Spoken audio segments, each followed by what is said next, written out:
The axially split casing design allows removal of the impeller and bearing housing assembly without disturbing suction and discharge piping. Storage and protection. All pumps are shop tested and ready for operation when delivered. If equipment is to be stored for long periods of time, 6 months or more, should be kept in a clean, dry area, and the following precautions should be taken to ensure that the equipment remains in good condition. Be sure that the bearings are fully lubricated. The shaft should be rotated 10 to 15 revolutions by hand periodically in order to spread the lubricant over all the bearing surfaces. Suitable intervals are from 1 to 3 months. Installation. The pump should be located as close as possible to the liquid supply so that the suction line is short and direct. Location should require a minimum of elbows and fittings in the discharge line. Before installing the pump, ensure that the foundation on which the pump will be placed is prepared well. It has to be sufficiently substantial enough to take the weight of the pump and absorb any possible vibrations from it. The foundation has to be absolutely straight, without any inclination or tilting on any side.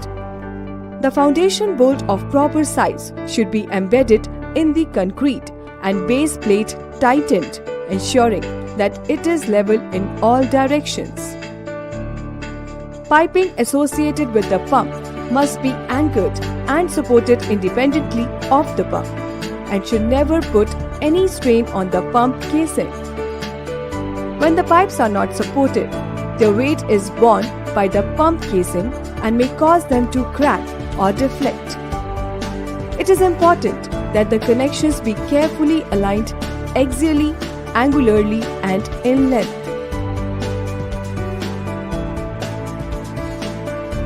Suction piping in case of static suction lift condition, negative suction. The piping run and the connection fittings should be properly aligned and supported separately. The elbow should be of long radius type.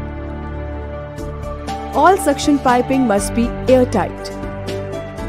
The suction pipe should be sized to ensure the liquid velocity of not more than 2 meters per second. All suction pipes should have a continuous rise to the pump suction inlet. 6 mm per 100 mm slope is recommended. The recommended suction pipe size should be at least 1 commercial size larger than opening of the pump inlet. No isolation valve is recommended. There should be a tapping provided for installing a vacuum gauge in suction line. The reducer joining the straight length of the pipe in the pump line should be an eccentric reducer, with the inclined side of the reducer as the bottom side. The straight length of the pipe after the eccentric reducer should be 2 times of the pipe diameter. The suction strainer must be at least 4 times the suction pipe area, and the mesh sides should screen out solid particles that could clog the impeller. The minimum depth of submergence of the strainer should be at least 4 times the pipe diameter measured from upper row of holes of strainer. The distance between the bottom of strainer and the floor of the tank should be considered as 2 times of pipe diameters. A stream of liquid falling into the pump near the intake pipe will turn air into the liquid. The supply line should extend down into the liquid. A short elbow should never to bolt directly to the pump's suction nozzle. The disturbance in the flow caused by the sharp bend so near the pump inlet may result in noisy operation, loss in efficiency and capacity, and heavy end thrust. If separate suction lines cannot be used for each pump, then a tapering header with Y branches should be used. A straight branch header should never be used.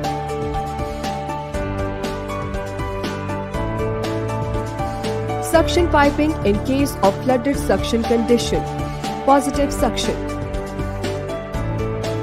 In case the water is being supplied to the suction through gravity, example, an overhead tank, a slightly different setup is needed. The elbow should be of standard type or of the long radius type. Isolation valve should be provided in suction line.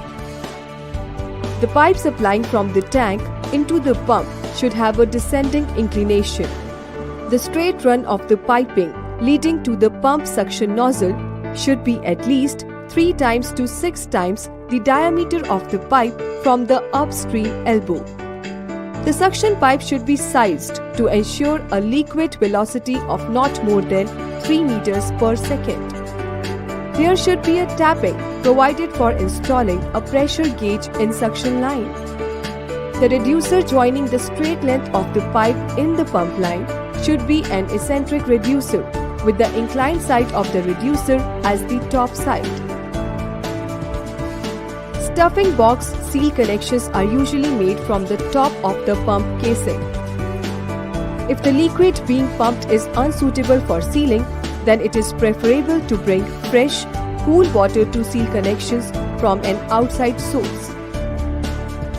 Centrifugal separators or other filters may be used to remove abrasive particles from the liquid being pumped if an outside source is not available. Description of the discharge pipe. The piping run and the connection fittings should be properly aligned and supported separately, reduce strain on the pump casing. There should be a pressure tapping as close to the pump outlet and before the isolation valve as possible to measure the pump shutoff head.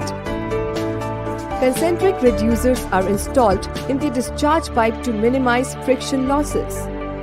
The check valve used in the discharge should be of non-slam type to prevent reverse flow and protects the pump from excessive back pressure.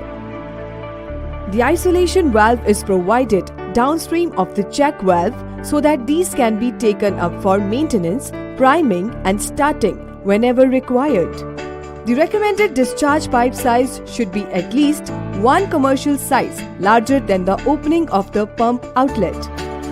The number of fittings and size changes should be minimum to prevent fluid friction losses. Expansion joints may be used only after a careful piping analysis, especially when the discharge pressures are on the higher side. Installation of pump and prime mover. The pump and motor unit needs to be fitted firmly onto the base frame using nuts and bolts before fitting in any pipes. It is essential to confirm the distance between the shaft ends. In the subsequent step, the pump and motor are aligned to the final tolerance using a reverse dial gauge or a laser alignment tool. After the alignment is completed, the piping associated with pump should be bolted. Once this is completed, the alignment should be rechecked and similar readings should be obtained. If this is not the case, then the piping should be investigated and suitable corrections should be made. If this is left unattended, it can cause stress on the pump casing. Misalignment may be the cause of noisy pump operation, vibration, premature bearing failure, or excessive coupling wear. Once the pump and motor have been coupled, test the movement manually by rotating it by hand to see if it is rotating smoothly.